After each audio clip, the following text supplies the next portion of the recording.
अभी recently madam के ऊपर 2 पोस्ट आई। अब जिनमें फैक्ट्स नहीं होता तो उसके ऊपर बात करना तो बेकार है। लेकिन हम बात करेंगे एक पोस्ट के ऊपर जिसमें कि मैडम का क्लियर लाउडली बहुत क्लियर दिखाई देता है। दूसरी पोस्ट में जो इन्फॉर्मेशन है वो उससे भी ज्यादा इन्फॉर्मेशन मैं आज आपके साथ शेयर करूंगा। तो चलिए बने रहिए मेरे साथ, क्योंकि अंत तक मैं आपको कुछ ऐसे फैक्ट्स रिवील करूंगा जो इन दोनों पोस्ट से बियॉन्ड हैं।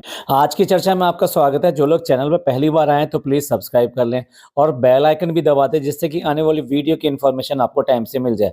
आप हमारी इंस्टा आईडी पे भी हिट कर सकते हैं। इंस्टा आईडी नीचे दी हुई है। तो पहली पोस्ट जो है मैडम के, एक तो मासूम रिश्ते के ऊपर है और दूसरा उनके एक्स की फैमिली के साथ में रिलेशंस जो थे उनको हाईलाइट करती है। देखिए, मासूम रिश्ते पे तो बात करेंगे नहीं, क्योंकि इन्फॉर्मेशन तो हमारे पास भी बहुत सारी है। लेकिन जैसे जनाब ने कहा था कि अगर कोई इन्फॉर्मेशन है, अगर कोई आपको पास प्रूफ है तो लेकर आओ। और जनाब ने ऐसा इसलिए कहा था कि जब प्रूफ आएगा तो बात करेंगे। इट मीन्स वो भी ये मानते हैं कि कहीं ना कहीं बात तो है। तो चलिए उसके ऊपर बात नहीं करेंगे, बात करेंगे मैडम के बिहेवियर के ऊपर। ये अब से नहीं, बहुत टाइम पहले से पता है कि मैडम की जो फर्स्ट मैरिज हुई थी वो भी इसी तरीके से हुई थी, यानी प्रेगनेंसी पहले और मैरिज बाद में। लेकिन इसके बाद में भी मैरिजेस जो है एक्सेप्ट की जाती हैं। तो मैडम के साथ में ऐसा नहीं हुआ। ऐसा इसलिए नहीं हुआ कि इसके लिए भी मैडम का अपना जो बिहेवियर है वो जिम्मेदार था। मैडम का एक खास नेचर है, जो नेचर उनको दिखाता भी है, मतलब लोगों तक पहुंचाता है, और लेकिन उसके साथ साथ वो सबसे बड़ा दुश्मन भी है। और वो है मैडम का ओवर रिएक्ट करना। आप कोई इंटरव्यू देख लीजिए, कुछ भी देख लीजिए, या फिर इतने सारे इंसिडेंट हैं। जनाब की फिल्म रिलीज होने पर कूद कूद के उसको सेलिब्रेट करना। चलिए पुरानी बातें छोड़ते हैं। अभी अभी पिछले वाले व्लॉग्स में इन्होंने अपनी अनारकली पहन के दिखाई, और उसके बाद में उसको शो ऑफ करने के लिए कि मैं अपनी अनारकली दिखाना चाहती हूँ, जबरदस्ती। वो क्रिंजी था वैसे वो तो। मैडम वो फर्श पर भी आराम से खड़े होकर वो दिखा सकती थी, जैसे कि इन्होंने बाकी ड्रेसेस दिखाई हैं। लेकिन नहीं, वो मैडम जो सोफे के ऊपर चढ़ी बच्चों की तरह, और उसके बाद में वहां पर लहरा लहरा के उन्होंने उसको दिखाया। और यही दिखाया ही नहीं, कूद कूद के दिखाया। मतलब मेरा एग्जाम्पल सेट करने का ये मतलब था कि ओवर रिएक्ट करना ये इनकी खासियत है, और यही मैडम की सबसे बड़ी दुश्मन बनती है। तो ये ओवर रिएक्ट करना इनका, आप किसी भी इंटरव्यू देख लीजिए, आज से 2 साल पहले, 4 साल पहले या 5 साल पहले, जनाब के साथ जितने भी, जनाब सीरियस होके या फिर ये कहिए कि जनाब सिर्फ और सिर्फ साथ देते हैं, बस हाँ ना हाँ ना हाँ ना करके। और मैडम जो है इतना ज्यादा क्रिंज कंटेंट देती हैं, मतलब चिल्लाएंगी, कभी हंसेंगी, कभी मुंह चढ़ाएंगी, कभी इस जनाब के ऊपर हाथ मारेंगे। यार तुम्हारे कैसे भी रिलेशन सही, वो रिलेशन तुम्हारे अपने हैं, उसको इतने ज्यादा रिएक्ट करना। और दूसरी तरफ से बिल्कुल ठंडापन, जनाब बिल्कुल भी रिएक्ट नहीं करते थे उन सब चीजों के ऊपर। तो यही बिहेवियर इनकी फर्स्ट मैरिज में भी आड़े आ गया। ठीक है, इन्होंने जो है इस तरह से मैरिज करी जैसा कि मैंने बताया, लेकिन उसके बाद भी मैरिज चीज की एक्सेप्टेबिलिटी फैमिली के अंदर होती है, लेकिन इनकी नहीं हुई, क्योंकि ये हर चीज में फैमिली के अंदर ओवर रिएक्ट करके दिखाना, जिससे कि फैमिली जो पूरी पूरी ऐसे परेशान थी कि जैसे ये अभी यार अभी आ गई, अब ये पकाएगी। तो फैमिली में इस तरीके से नहीं होता। तो ये वजह थी कि मैडम जो है झेलू हो गई थी, झेलू, मतलब मैडम को झेलना पड़ रहा था और उनको फैमिली का ह्यूमिलेशन चल रहा था। मैडम ने अपना रिलीजन छोड़ के एक दूसरे रिलीजन में शादी करी। ओके, बहुत सारे लोग करते हैं, बट यहाँ पर जिस रिलीजन में मैडम एंटर होती है ना, तो उसको वो इतना अपना लेती हैं, इतना अपना लेती हैं कि सोते जागते हर समय जो खुद रिलेशन वाले हैं उनको शर्म आती है कि देखकर, आओ ऐसा भी करते हैं। अब आप थोड़ा थोड़ा रिलेट कर रहे होंगे मेरी बातों से। तो यही इनका रीजन था फर्स्ट मैरिज के अंदर भी इतना ज्यादा क्रिश्चियन बनना, कि जितने क्रिश्चियन नहीं बनते उनको नहीं पता होता, उससे भी ज्यादा मैडम जो क्रिश्चियन बन के दिखाती थी, जैसा कि मतलब इस पोस्ट में भी आया है। और मैं भी इस बात को मानूंगा, और आप भी इस बात को मानेंगे, हर चीज को ओवर रिएक्ट करके दिखाना। जिस तरीके से जो भी इनके फेस्टिवल्स आते थे, उन फेस्टिवल्स में ओवर करना, एक्स्ट्रा करना, और जो इतने भी लोग मिलने जुलने वाले होते थे, क्योंकि देखिए ये जो फेस्टिवल होते हैं ये प्रॉपर गैदरिंग में होते हैं, नॉर्मली चर्च और इन सब में जाके किए जाते हैं, या एक सिंगल कम्युनिटी सेंटर पे ये सब चीजें की जाती हैं। अब वहां पर आपके आसपास सबके सभी लोग वहां जमा होते हैं। जिस सोसाइटी में मैडम रहती थी उस सोसाइटी के अधिकतर लोग और कुछ आसपास के लोग ये सब रहते हैं। अब उन सब के सामने अपने आप को इस तरह से प्रोड्यूस करना और दूसरों का ध्यान अपनी तरफ आकर्षित करना, इसकी वजह से सारे के सारे इसको इग्नोर करना शुरू कर दिया था। इवन देन जो इसकी जो सास थी यानी कि मदर इन लॉ, वो बहुत ज्यादा इन फंक्शंस वगैरह में इग्नोर करती थी। तो फर्स्ट रिलेशन में भी मैडम ने वो ही सब करके दिखाया। और उसके बाद में आ जाते हैं अब दूसरे रिलेशन में। इसको तो आपने पूरा पूरा फॉलो किया होगा यूट्यूब जर्नी पर उसकी। बिना नमाज पढ़े कितना अल्हम्दुलिल्लाह, माशाअल्लाह, इंशाअल्लाह ये सारे वर्ड्स इतने ज्यादा बोलती हैं, सर पे इतना ज्यादा दुपट्टा रखती हैं, कपड़ों की सेंस जो है वो बिल्कुल बदल चुकी है। मॉल में जाएंगी तो मैडम बिल्कुल अलग नजर आएंगी, लेकिन घर में होंगी तो वो बिल्कुल अलग नजर आएंगी। तो अब आप दोनों का फर्क देख सकते हैं कि जब मॉल में होती हैं तो वो एक मॉडर्न महिला की तरह से वहां पे घूमती हैं, जीन्स पहनती हैं, बाकी टॉप पहनती हैं, बाकी इस तरह के वेस्टर्न आउटफिट्स पहनती हैं। लेकिन घर पे जब होंगी तो आप देखेंगे वो प्रिंट, आप देखो सिलेक्शन देखना, कपड़ों का सिलेक्शन देखना, वो प्रिंट देखना, वो कपड़े देखना, उनके कलर देखना, उसके बाद में उनका प्योर कॉटन का दुपट्टा देखना, और उसके बाद में उस दुपट्टे के रखने का स्टाइल देखना। मैं किसी भी तरीके से मुस्लिम्स को बुरा नहीं कह रहा हूं, पर मैं ये कह रहा हूं कि मुस्लिम्स में भी जो मिडिल क्लास और लोअर मिडिल क्लास है, वो जिस तरह से अपने घर में रहता है, ठीक है, उनके पास देखिए, उनके पास पैसों का अभाव होता है, उनके पास बहुत सारी और चीजें होती हैं जिसकी वजह से वो अपनी लाइफ को इस तरीके से बड़ा सिंपल तरीके से लेके चलते हैं। ये कहीं बुराई वाली बात नहीं है। देखो, सिंपल रहना कोई बुरी बात नहीं होती। अपने चादर में पैर फंसाना ये हर एक किसी का होता है। जो लोअर मिडिल क्लास है उसकी लाइफ को कॉपी करके मैडम अपने व्लॉग में दिखाती हैं। उसके बाद में रमजान देखे होंगे, इफ्तियारी देखी होंगी आपने, तो अपने आप को बहुत ज्यादा ये प्रिटेंड करना कि मैं मुस्लिम हूँ, मैं मुस्लिम हूँ, ये ओवर दिखाने की कोशिश की जाती है। अब अगर ओवर दिखाने का मैं एक और एग्जाम्पल देना चाहूँ तो आप ये देखिए, जब से मैडम ने अपने आप को मोमानी जान डिक्लेयर किया है, आप देख लो जान छिड़क रही है बिल्कुल उस बच्चे पर। मतलब उसकी माँ इतना प्यार नहीं करती जितना मैडम प्यार करते हुए दिखा जाती हैं। कई बार तो इनका प्यार ऐसे वियर्ड लगता है कि डर लगता है कि बच्चे को क्या कर देंगी मैडम।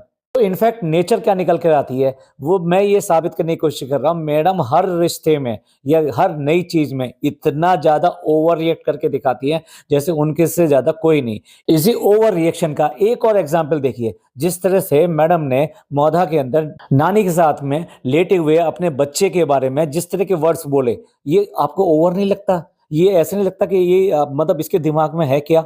मतलब व्लॉग में क्या दिखाती है, अब तक क्या किया है, और अचानक ही इतनी ज्यादा नानी से ज्यादा में इतना ज्यादा प्रेम हो गया, इतना ज्यादा उनको अपना बुजुर्ग मान लिया कि मतलब उनके साथ में बेटे को लेटे हुए देख के ओ हो, उनकी तो ऐसे लगता है जैसे आत्मा तृप्त हो गई। तो कोई ऐसा मिरेकल देखने को मिल गया कि प्यार का और इमोशन का ऐसा एग्जाम्पल दुनिया में कहीं नहीं मिल सकता। आप इसको क्या कहेंगे? ओवर रिएक्ट करना नहीं कहेंगे तो और क्या कहेंगे? डब्बा की सास आती है, और डब्बा की सास आती है तो एक बार आती है तो उसको नाश्ते के लिए घर पे नहीं बुलाया जाता, उसको पानी के लिए अपने घर पे नहीं पूछा जाता, उसको दावत नहीं की जाती, जबकि वो उनकी ननद की सास लगती हैं। और फिर अचानक ही क्या होता है कि अगर वो गाजर का हलवा खाने वाला जो इंसिडेंट है, मतलब उसको घर पे लेकर आई डब्बा, जब बच्चों को बाहर लेके घूम रहे थे, और उसके बाद में इन्होंने ये कहा कि आन बेबी हमें लेकर आया है, तो अचानक ही मैडम जो है उनकी सास के कदमों में बैठ जाती हैं। जो भी बातें करती हैं वो जमीन पे बैठ के ठीक उनके कदमों के नीचे बात करती हैं। और उसके बाद में जो आज तक कभी नहीं हुआ, मतलब इन गेस्ट को, ये सो कॉल्ड जो गेस्ट हैं जिनको एक बार पूछा भी नहीं जाता और दूसरी बार बिल्कुल सीधे आसमान पे चढ़ा दिया जाता है, उनको बेडरूम में लेकर बैठ के उनसे जो फैमिली वार्तालाप होती है, फैमिली टाइम होता है, वो टाइम स्पेंड किया गया। ये क्या समझ में आता है? ये औरत जो जो भी चीज दिखाती है वो बिल्कुल ओवर करके दिखाती है। एक तरफ नानी को रखने के लिए भी मना कर दिया कि डब्बा जब दिल्ली जा रही थी तो उसको रखने के लिए मना कर दिया, नहीं हम नहीं रख सकते, कि नानी ने खुद अपने मुंह से व्लॉग में ये कहा कि मैं जो वहां रह जाऊंगी। ये बात उन्होंने डी दादा से कही थी। तो डी दादा से कहना मतलब आप वो ही समझ लीजिए मैसेज जा रहा है। ये एक तरफ तो ये दिखाती हैं कि उसको रहने को अपने घर में नहीं दिया, और दूसरी तरफ जब आपसे 1.5 साल पहले बहुत ज्यादा अबेंडन करने के बाद में, यानी कि नानी का जो बहिष्कार कर दिया गया था ना, क्योंकि नानी ही ये न्यूज बाहर लेकर आई थी बच्चे वाली, तो उनको लेने के लिए, रिसीव करने के लिए मैडम नीचे जाती हैं, और जब वो गाड़ी से उतरती हैं तो चप्पल नीचे रखती है कि नानी लो ये चप्पल पहन लो। यार इसकी बुद्धि पे हंसे ना तो और क्या कहें, लेकिन ये क्या है, ये हर चीज ओवर करके दिखाती है, और ये बात बिल्कुल साबित होती है और बिल्कुल सही दिखाई देती है। इस ओवर करने के चक्कर में पापी गुड़िया के साथ में इतना इतना कर दिया कि आज तक वो लपेटा नहीं जा पा रहा, और इसीलिए शायद मैडम को अफसोस भी होगा कि पापी गुड़िया के लिए उसने क्या क्या कर दिया, पापी गुड़िया ने क्या रिजल्ट दिया। अब अम्मी को भी कुछ अम्मी से भी ज्यादा अम्मी बना दिया। मतलब हर चीज ओवर रिएक्ट करके दिखाना कि ये मेरी माँ से भी बढ़कर हैं और अम्मी मेरी अम्मी से भी बढ़कर हैं, जबकि दोनों के रिश्ते बिल्कुल साफ दिखाई देते हैं व्लॉग्स के अंदर। वो बिल्कुल पिन ड्रॉप साइलेंस, और ये इतना वोकल हो जाती है। यही हाल इसने फर्स्ट मैरिज में भी किया था। लंबा सा क्रॉस पहने रहती थी, जो इनकी फैमिली में इतना बड़ा क्रॉस कोई भी नहीं पहनता था। सब लोगों को बाइबल और इस सब की जो कोट्स थी उनके ऊपर बड़ा बड़ा लेक्चर देना। खुद हमेशा इंग्लिश में बात करने की कोशिश करती थी, जबकि उसकी फैमिली में ऐसा नहीं था। वो लोग अपने घर में हिंदी में ही बात करते थे। यही वजह था कि मैडम की सोसाइटी में मैडम का एक मजाक बना रहता था। अब ये फैमिली कैसे झेल रही है ये आपको सबको दिखाई देता होगा, इनके फेसेस से दिखाई देता होगा। एकदम काउंटडाउन की तरह से टाइम होता है, और उस टाइम में सारी की सारी मोदा फैमिली एंड बाकी फैमिली जो भी समझ लीजिए वो एक ही टाइम पे आते हैं। भाई ऐसा कैसे होता है? कोई सेलिब्रेशन है घर के अंदर, कुछ भी है तो सब लोग जो है वहीं पर ही रहते हैं। ऐसा नहीं होता कि वो उस टाइम पे केक कटने के टाइम पे आ जाएंगे, ईद के टाइम पे आ जाएंगे, वह शीर खाने आ जाएंगे। ऐसे तो गैर आते हैं ना, अपने घर के फैमिली के मेंबर्स थोड़ा ना आते हैं। कोई गिफ्ट लाना हो, मैडम ने जनाब के ऊपर बात करनी हो, हर चीज इतना एक्स्ट्रा करके दिखाती है। दूसरा पोस्ट मैडम के ऊपर जो आया है वो आया उनके फादर के लिए। अब तो सभी लोग जानते होंगे कि आर्मी ऑफिसर थे, वो रिटायर्ड आर्मी ऑफिसर हैं। अक्सर उनकी गर्मजोशी को सब लोग व्लॉग में पसंद करते थे और डिमांड भी करते थे। चीजें जैसी दिखाई देती हैं वैसी होती नहीं। इस पोस्ट के अनुसार सिर्फ एक छोटी सी इंफॉर्मेशन है कि उसके फादर आज की डेट में जॉब सर्च कर रहे हैं, जबकि वो 70+ हैं। उसके बाद में भी इस टाइम में वो जॉब सर्च कर रहे हैं, और उसमें भी जो बात कही गई कि एंटरटेनमेंट इंडस्ट्री में जॉब सर्च कर रहे हैं। And that is not for money, वो जस्ट अपनी लोनलीनेस को खत्म करने के लिए कर रहे हैं। Any short time job, this is the only information जो उसमें आई है। अब जब बात चली है कि ये इंफॉर्मेशन आई है, तो हम आपको उनके फादर के बारे में और भी कई सारी इंफॉर्मेशन शेयर कर देते हैं। ये बात भी बहुत सारे लोग जानते होंगे कि उनका कैटरेक्ट का ऑपरेशन हुआ था। जब ऑपरेशन हुआ तब इनमें से कोई भी वहां पर नहीं था, और ना ही इन्होंने उनके बारे में बात करी, और ना ही कोई उनसे मिलने गया। इसको आप ये कह सकते हैं टोटली अबेंडेंट हैं। अच्छा, हुआ ये कि मैडम और जनाब में किसी बात पे बहुत ज्यादा हद तक आपस में अनबन हुई, और वो इतनी ज्यादा बढ़ गई कि उसके लिए उनके फादर आए यहाँ पर। और उसी बीच में इनके फादर को जनाब ने इतनी बुरी बुरी बातें और इस तरह की बातें बोली कि उसी की वजह से उसके बाद में वो कभी भी इनके घर में नजर नहीं आए। यहाँ बात इस बात की हुई कि उन्हें फाइनेंशियल मतलब प्रॉब्लम नहीं है, जबकि ऐसा नहीं है। उन्हें फाइनेंशियल प्रॉब्लम भी है, क्योंकि उनकी जो पेंशन आती है वो बहुत ज्यादा नहीं आती। वो लगभग जो 30K के आसपास आती है, जो बेसिकली उनके फ्लैट के खर्चे और उनके बाकी खर्चे और उनका जो मेड या ये सब जो होती हैं, उसके बाद में उनको बहुत सारी प्रॉब्लम्स भी हैं, हेल्थ इश्यूज भी हैं, तो उसकी वजह से भी उनकी बहुत सारी मेडिसिन चलती हैं। तो इन सब के लिए वो सब जो है पर्याप्त नहीं रहता था, तो उसकी वजह से ही उन्होंने रिसेंटली अपना घर भी शिफ्ट किया। मीन्स जो रेंट था उसको कम करने के लिए उन्होंने किसी और प्लेस पे किया। तो ये खाली सच नहीं है कि वो फाइनेंशियल की वजह से ही अपना जॉब सर्च कर रहे हैं। इनफैक्ट वो फाइनेंशियल भी प्रॉब्लम में है। उसका रीजन ये भी है कि उनकी जो बेटियां और बाकी जो थे उनसे भी आज की डेट में उनका बहुत कट ऑफ चल रहा है। पहले वहां से भी थोड़ी बहुत मदद के लिए इनके पास पैसे आते थे, लेकिन अब वो भी बंद हो गए हैं। तो वो पूरी तरीके से अपने ही पेंशन पे निर्भर थे। साथ साथ देखिए एज देखिए, तो लोनलीनेस तो आपको होती होती है, आपको हमेशा ऐसा लगता है। और जिसमें कि जो बेटी यहाँ पे भी है, यानी कि मैं मैडम की बात कर रहा हूँ, ये लोग कभी उनसे वास्ता नहीं रखते, कभी उनके घर पे नहीं जाते। जबकि ऐसा नहीं था, पहले तो उनका घर इतना ज्यादा दूर भी नहीं था कि ये नहीं जा सकें। और यार दूर और पास की बात नहीं होती, फादर तो फादर होते हैं, तो आप ऐसा कैसे नेग्लेक्ट कर सकते हैं? लेकिन इस नेग्लेक्ट करने में बहुत बड़ा हाथ जनाब का भी है। कुछ समय पहले तक तो मैडम भी उनकी हेल्प किया करती थी, लेकिन जब से जनाब का रवैया इस तरह से बदला तो उसकी वजह से वो हेल्प भी जानी बंद हो गई। तो आप ये देख सकते हैं कि एक तरफ तो पूरी की पूरी मौदा फैमिली को यहाँ पे पाला जा रहा है, और उनको कपड़े और हर तरह की जो सहायता है वो सहायता मुहैया की जाती है। दूसरी तरफ मैडम वाली जो फैमिली है उनका हाल आप देख ही रहे हैं। मैडम की मम्मी किस हालत में रहती हैं। अगर ये बच्चा नहीं होता तो क्या आपको लगता है कि मैडम की मम्मी फिर भी यहाँ पे रह रही होती? और अक्सर ऐसा होता है कि मैडम की मम्मी यहाँ पे अकेली रहती हैं। अकेली मैं इसलिए कह रहा हूँ कि बहुत बार जनाब और मैडम जो है बाहर टूर पे इन सब पे चले जाते हैं। उस टाइम मैडम की मम्मी यहाँ पे अकेली रहती हैं और यहाँ पर देखभाल के लिए कोई नहीं होता। रही बात जो मोधा एंड फैमिली की, तो मोधा एंड फैमिली को कोई मतलब नहीं होता। डब्बा सिर्फ और सिर्फ मतलब के लिए उनको व्लॉग में दिखाती है। उसके अलावा उसका कोई ऐसा मतलब नहीं होता कि वो उनकी जाके हेल्प करे या उनकी केयर करे। आपने भी देखा होगा कि जब मैडम और जनाब बाहर गए हुए थे तो डब्बा अपनी पूरी फैमिली को लेके बाहर गई, और उसमें डी भैया वगैरह भी थे, लेकिन उसके बाद में भी मैडम की मम्मी को नहीं बुलाया गया था। तो इस तरीके से कोई भी मतलब टेक केयर करने वाला नहीं है। तो मैडम की मम्मी की तो मजबूरी है, वो यहाँ पर पड़ी हुई हैं और वो इनका देखभाल करती हैं, तो उसके बदले में ये थोड़ी बहुत केयर करते हैं। दूसरी तरफ पापा का भी, इनका यानी इनके जो फादर हैं, उनका भी किस्सा आपने देख ही लिया। उनसे कोई भी मतलब किसी तरीके से नहीं रखते।